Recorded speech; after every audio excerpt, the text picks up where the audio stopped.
right in the action with the first semifinal matchup featuring Free Kspot, the #1 seeded team, facing off against the Burly Men. Burly Men coming off of a win versus Vicious and Delicious, and it was a rough game for Vicious, but unfortunately, Burly Men came out on top, and Free Kspot, oh, they've got a huge challenge up ahead of them for the Burly Men.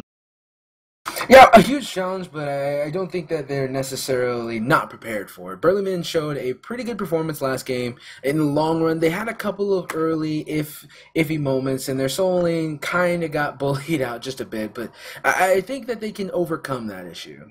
Mm-hmm. And it's going to be something they have to work hard on here, because Free Kspot, they are no slouches. They have earned that top spot for a very, very good reason, and well, they've got a very stacked roster on their side as well. Elbrochacho, an old name in the scene for sure, and well, he's definitely earned his name at that. FullPenetration, I mean, you've heard the stories of FullPenetrations on her. It's no joke. And he plays other ADCs incredibly well as well. But, no, that's besides the point as we get into the picks and bans now. Khepri, the first lock-in here from Free Kspot here, as well as a quick ban of Giannis and Sun Wukong. Meanwhile, Hell and Awilix banned out from the Burly Men. Yeah, and the first pick, no surprise, going to go over to Khepri. I mean, Khepri is just such a strong character, if utilized correctly, because that is one of the stipulations that we've noticed, is that it can still be a pick that doesn't necessarily work out, especially when tossed into the soul lane against a Hercules, but I don't think that'll be an issue anymore, as Burly Men highlight Isis and are going to lock it in, as well as a Fenrir. Fenrir and Isis lock in a lot of early game power here for the Burly Men, and they want to fight Free Kspot as early as possible. Freya hovered and locked in immediately by Free Kspot here, so going for this more late game potential, but Freya, a god that has a nice little spike very early on due to having one of the earlier slows in the game. And then Bellona, the lock in here for the finals pickup from Free Kspot here as their third pickup going to second ban phase. She's just an all-around solid god that works as a flex pick in both the jungle and the soul lane, and we've all heard the horror stories about Bellona. I mean, Bellona just has so much utility with Eagles Rally and her several different stances of weapons, but I think that she's become so norm to a lot of people that everyone feels comfortable in knowing how to play against her.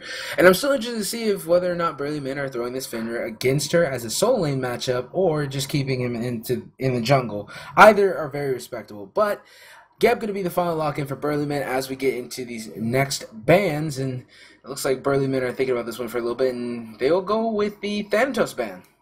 Yeah, they're going to ban away Thanatos here, getting rid of that early jungle pressure, and Thanatos has had a surprising showing in this tournament, looking absolutely massive when played by iFates in a previous matchup way earlier on here, and no surprise him taken away from a team that, well, does probably want some early power to pull Freya through. All right, and then the final ban, of course, is Sun Wukong. So, actually, that's a Xbalanque ban out there. Xbalanque, my apologies. I looked at Xbalanque and for some reason thought Sun Wukong, but yeah, sometimes that ban order is kind of weird, and Xbalanque does indeed look like a monkey sometimes. Not really, but still. Either way, he's banned out by Free Kspot. Okay. Oh my god, I just realized what I said. I am sorry. Okay. That is way worse in hindsight. I am sorry. I am really sorry. So Sobek gonna be locked in for Burly Men, and Free Kspot are going to look to try and pick something up good of their own to try and match what they're up against. I'm gonna try to match something here. I think Poseidon, if they lock this one in, they're hovering on Poseidon now from Mindy Rocks right here. It'd bring the burst damage to the table, Shadow Boy, and I feel like that's something they really want on Free Kspot right now, along with an AoE zone deny in the form of the Cripple from the Whirlpool. If they also lock in Naja here, I think Free Kspot has a solid carry through team comp here. I can agree with you on that one. I think that they'll have a pretty well-rounded team composition. I do really like the Poseidon hover just because it's something that we haven't seen in a long time, and a lot of people sometimes forget the damage potential that that character brings. He's just so potent in the middle lane, especially when you take into consideration just how devastating a centered Kraken can be. So I like him, I like what he brings, I like what he can do. Last pick going for Burly Men is going to be Hou-Yi, very strong pick by himself. Really expect to see a lot of good things from there, and it is indeed going to be a Fenrir jungle with a Sobek in the should be a solo Beck, yeah. As Pucm is the solo lane here for Burly. That's going to be Burly Men playing Sobek in the solo. I don't think Pucm can run two oddball guardians in the solo lane back to back to back. So Yeah, we're definitely going to see this locked in here as the game is launching. God trading is over. Junipera on the Geb and Sobek being played by Pucmm here. Meanwhile, free Kspot, I think they've got a good shot at walking away with this one just due to their team composition alone here. But Burly Men, they're no slouches in the team comp department either. Yeah, no, both teams are very strong in their own rights, and I think we'll have to wait and just see who is going to pull ahead in this one. So we have Free Kspot versus Burly Men. We'll be back in just a moment. Remember, guys, this is the North American Challengers Cup Series. Just stay tuned, get some popcorn, get some drink, get comfortable, and then we'll get right into the action. And we are live with the actual game featuring Free Kspot facing down the Burly Men. Both teams have an interesting comp here as well. Copebby is looking for a bit of a fight here, right here, as Copebby is going to get spotted out by Pucmm here, and they might actually find a bit of a pick here, but I think it's going to turn into nothing actually happening at all. Yeah, I'm actually, going back to your point about interesting team comps, I'm actually the most interested with how this Najah is going to function in certain interactions, for one of which mainly being if she's going to be able to know how to handle BootyCallJones, because there's the easy, obvious answer of you use your sash into the Brutalize to cancel that out, and, all that good stuff, but at the same time, there's other instances that you have to worry about, like dealing with Hoyi and ISIS and everything like that. And then on top of all that, just how Najah is going to prioritize items and how well he's going to do in the jungle. And really, I'm interested to see how he plays this one out. His passive, the ragging it does get is warranted. It's going to give him a little bit extra sustain in the jungle. So just to see if he tries to leverage that in any kind of way and really maybe make the most of it. There isn't too much to be made out of it, though, as we are in a bit of a pause here, as I don't quite see what is going on, but I'm sure we'll hear from our admins soon enough on that one. But otherwise, another big thing I want to look for here is Free Kspot. We had this brought up behind the scenes a bit, but one of the arguments here is that Free Kspot, production side isn't sure they have enough engage here on this side. Shadowboy, do you think this is actually a problem here for, as we see Motion DC, do you think they have enough ways to actually find fights here on the side of Free Kspot? In the laning phase, I think they have more than enough to actually find the fight. I mean, you have Khepri who can really displace people. You have Najah who can blink, ulti, and then really kind of set up a fight underneath it. And then on top of that, if you really get into the late game, you have Bellona who probably is going to be built tanky enough to have that initial, initial damage needed. I mean, basically, you look at it, and we can hypothetically say that... We're restarting your Shadowboy. So yeah, we can finish this off later. Okay. Actually, go ahead, you can go and finish the statement. We can finish just the rest of it later. We can hypothetically say that Bellona is effectively the guardian of the team, the tank of the team. Well, all right, we'll be right back. The teams do have to do a quick restart, so we'll be right back with more action. Don't go nuts. The Smite Games Challenger Cup for North America, brought to you by Tier Monster and hi-rez Studios. Don't go anywhere. We'll see you in a bit. And we are live with the third game of the day, semi-final match featuring Free Kspot facing off against the Burly Men. There were a few issues, so we had to remake the game really quickly, but we're back into it. Blind pick was handled, so everything is exactly the same as where we left off. Shadowboy, as you were saying earlier, though, go ahead and continue. If you still have anything else to finish. I mean, not really. All right. I mean, we have a red pot Najah, we have a red pot Fenrir. Maybe a dead red pot Najah. As Copebby actually getting caught out right here, blinking. They're going to find him. They're going to tear him down. And that is going to be a huge loss there, as I believe he actually popped it right there. Yeah, he did. He had a red pot popped. That's going to hurt. No, he did not.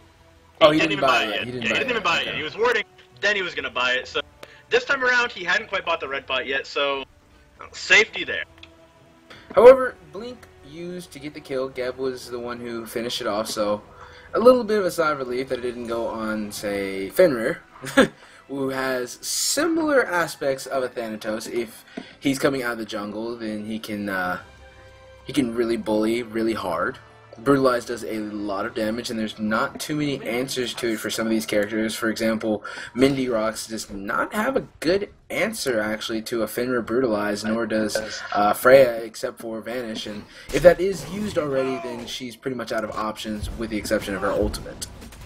Yeah, you're going to need those options as best you can get them, but getting into the action now, Free Kspot, they're going to be at a bit of a deficit with that first blood. Even though Copebby didn't end up losing that first blood, it's still going to be down quite a bit, as it was actually, well, just Junipera who got the kill, so they're lucky in that aspect, thankfully, but now Repap starting up his push as well, so we're just going to see the calm pushing game begin early. I don't quite think we'll see too much trouble in the solo lane, though.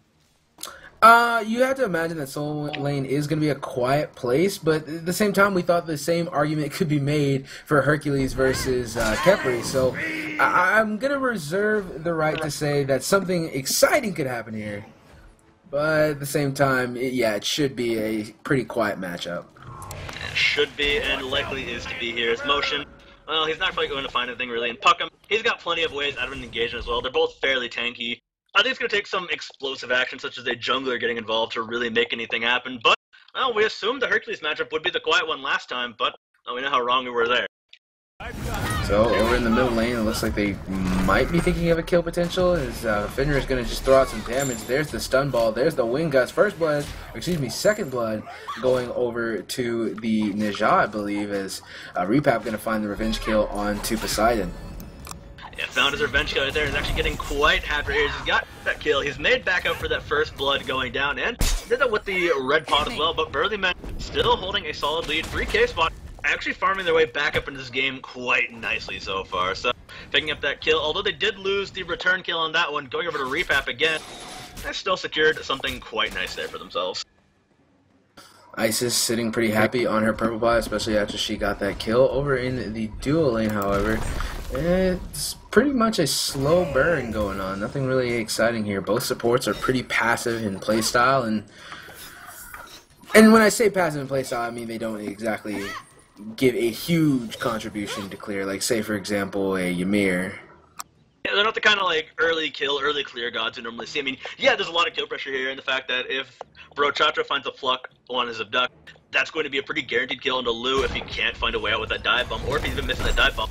If Junipera gets in with a good cataclysm, there's a bit of pressure there as well, but overall less than that Elbrochacho can bring. But like I said, the wave clear isn't all there from them, but the fight in the mid lane, that's where it's going to all be at right here. Up and up goes BootyCallJones and Copebby, looking for a second kill here right into their Kraken. That's the combo from Mindy Rocks. It's perfect, but the stun ball, the spirit ball doing work from Repap right there. He's looking for a second round of kills again as Mindy Rocks now going to be pressured out by these wing gusts as well. Gonna force back Repap as well as Elbrochacho looking to make his rotation around the corner. He does spot Repap, and Repap not seeing this one yet. Elbrochacho coming in for the fight as Mindy Rocks tries to go aggressive. He'll spot them from the back thanks to the minion zone. Repap gonna escape Elbrochacho, just getting a little bit of minion XP.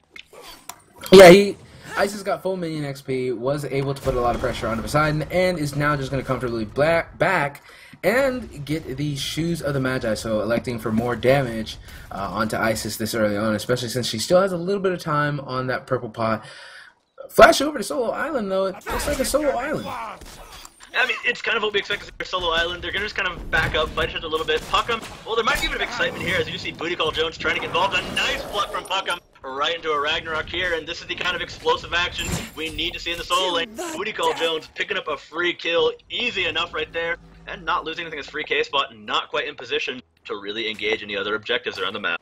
You know, I really liked two things about that fight. One, obviously, is the combination of Sobek pluck into a Fenrir Ragnarok. But two, I like the fact that Bellona didn't waste her time saying, alright, let me try and ult out of this. There was no way of surviving. Go ahead, accept the death, and save the cooldown. Now, granted, it is a low cooldown, but still, it's more worthwhile if you just go ahead and hold on to it. So, mid camps are going to be split both ways, one to each team, and everyone's going to go back into a farming state of the game. Yeah, I mean, that's kind of what is to be expected here, especially since the solo lane as well. Actually, Junipera going for a fight. Sorry, Shadow, but they want to engage as fast as possible. Mindy Rock incredibly low, but a quick shot from Repap. He's finding another kill. He's up to 3-0 right now, and my god, he is looking quite impressive in this game right now. Copebby only able to watch on in fear as another mid laner bites the dust. Another one bites the dust, and that is going to be very unfortunate for them. But actually, having a little bit of issues on my Smite line, if you could go ahead and continue on for a second. Yeah, it's mostly xLoux actually finding a great stun here as he does finish off FullPenetration. And across the map, Burly Men actually performing quite impressively against the #1 seeded team here, but free Kspot, they are going to scale up later into the game, so Burly Men, they absolutely need to close this game if they want to have any hopes of winning it in the future, as well as Mindy Rocks and FullPenetration. They're going to scale up monstrously if given the chance here, and well, they need to shut these guys out as soon as they can. Shadowboy, how are your client issues looking right now? There's another fight breaking out as Pucmm might be getting ganked out here as Copebby waiting around the wings. Pucmm getting spotted, caught by the sash right there as Copebby hitting his target right there. Scourge will connect, but Pucmm, he's got the way out, and he dashes away to safety. Yeah, he actually was able to escape the aggression from Najah and Bellona there, which is very important. He needs to stay alive as long as possible and not actually fall in the soul lane. If he falls in the soul lane, he basically ends up having to be behind for the rest of the match. Gold Fury is going to be started up by the members of Burly Men. They're going to try and sneak this one away. Ward Vision is in their favor. Dual lane has no idea it's being completed, and that's going to be a free Gold Fury for Burly Men. Yeah, it's the second time they've actually pulled this trick off. They go for that early vision controller on the Gold Fury with the Sentry Wards, and it pays off for them. But now BootyCallJones actually caught up by Copebby. He should go down here as the Kraken will be waiting. No, it's not actually. BootyCallJones goes to the Aegis anyways and will pop the Ragnarok to escape. Copebby doing what he can to survive. He will get a nice heal up right there, but he's so low right now. Wing Gust, one more shot, but the auto is good from Repap, and Mindy Rocks can only watch on once again. Unfortunately, this time around, the mid lane for the Burly Men is getting so massive right now. A 4-0 Isis, that is not what you want to be staring down if you're on the side of free Kspot. So the purple pot has paid off in dividends for her, and over in the dual lane, actually, we're going to see Freya try to get the kill. Fortunately, that's just not going to be enough damage for Valkyrie's discretion. However, the gumballs are flying out of the machine, and she's able to find the kill with a combined effort to capture Elbrochacho. But Isis is going to come in here for the easy cleanup kills, and I think Geb might have took one of those. Yeah, Junipera did end up with one of the kills from the looks of it right there, and Repap, well, still secured the second one. Unfortunately, not the double that would have been better on Repap right there, but still, kills are kills and revenge is revenge, so either way, free Kspot, they find something, but once again, Burly Men strike back just as hard as they get in free Kspot. Starting to get dire, slowly but surely. They're still in this, but it's going to look worse and worse for them. Oh yeah, Isis getting as big as she is completely ridiculous. She's not been really pressured all that much. Now, Isis is a hard person to pressure when she gets far ahead, and credit to the members on free Kspot. They've tried. They have used combined efforts, but they've only been able to translate those efforts over into getting kills on the other people. But here it comes. The Cataclysm comes out, stuns out two people. That's going to be Poseidon falling immediately, and Ragnarok used to try and set up the kill, and yes, it is going to go over to Isis. Elbrochacho is going to try and escape here, and looks like the fight's still continuing a little bit. Yeah, still continuing, but likely to break off as soon as they can. As Okabe way too low to continue this one. He'll try to heal up, but unfortunately the duo lane, they still want to fight. Lou is going to claim another victim as FullPen, going to die in the 1v1 versus his counterpart here, and across the map, it seems that they're trying to make these 1v1s happen, but they're just not working out for free Kspot right now. So mid camps are going to be completed on the left side of the map as BootyCallJones finds the kill onto Kobe, who was caught out in one of his own jungle, is that? Yeah, caught out in his own jungle camps. This is not the point you want to be at right now. There's a lot of pressure for the Burly Men free Kspot.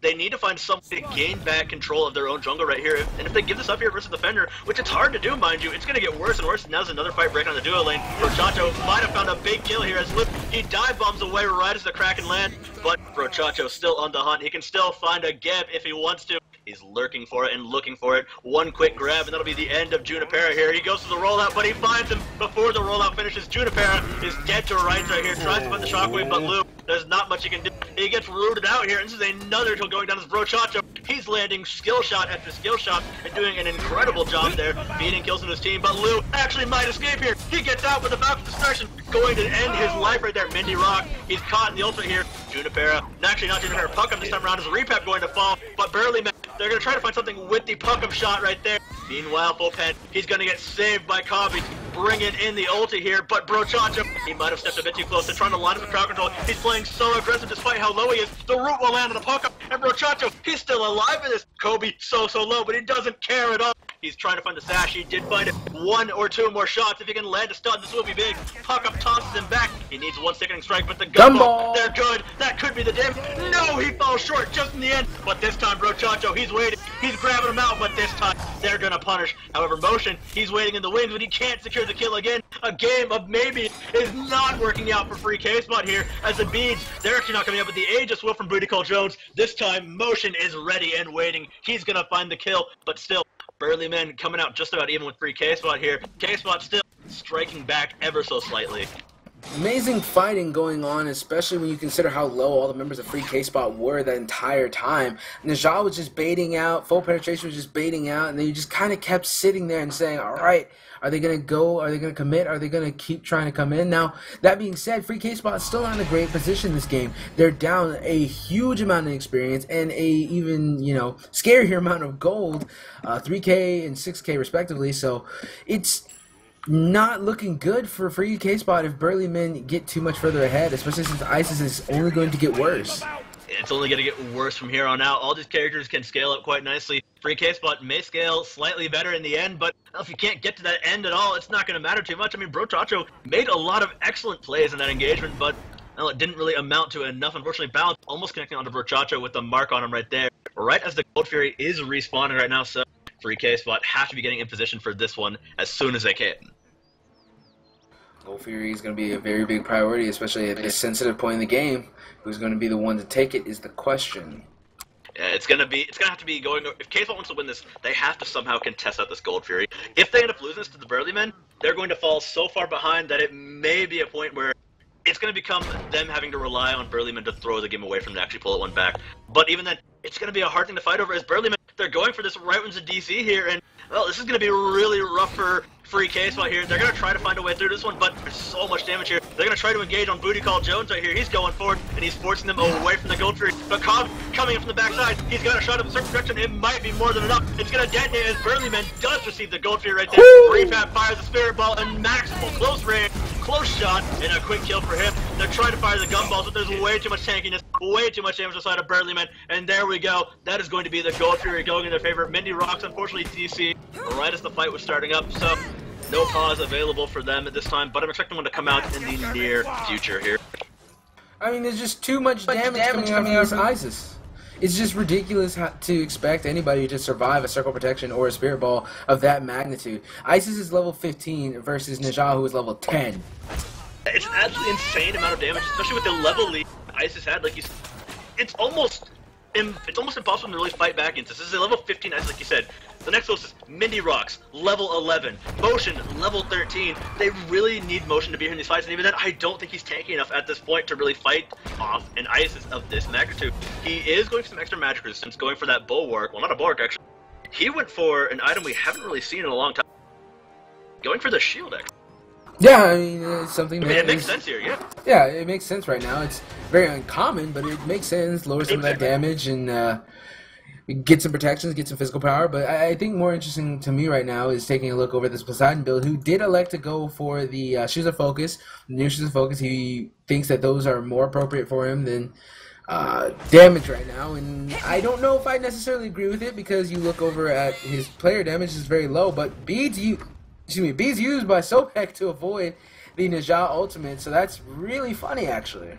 It's funny to watch, and well, it's painful to have happen to you as you pluck right into what appears to be a brick wall most of the time when you find somebody beating up there. So hurts from Najah, but working wonderfully for the Burly Men here, as now they're actually going on to Motion here. He could be in some serious trouble, but they don't quite have the damage to really bring him in. And Pucmm doesn't quite have the mana. Still, a duel in the duo lane. Lou trying to find someone with FullPen might win this duel out. He dies in the tower trying to fight it, but FullPen, he's going to get the kill, only to die to the tower afterwards. A close duel in his favor, but Repap, he's way too much right now. This fight is going worse and worse. Here's a great cataclysm right into a triple for Repap right there. The man's gotten way too big. 10, 1, and 5.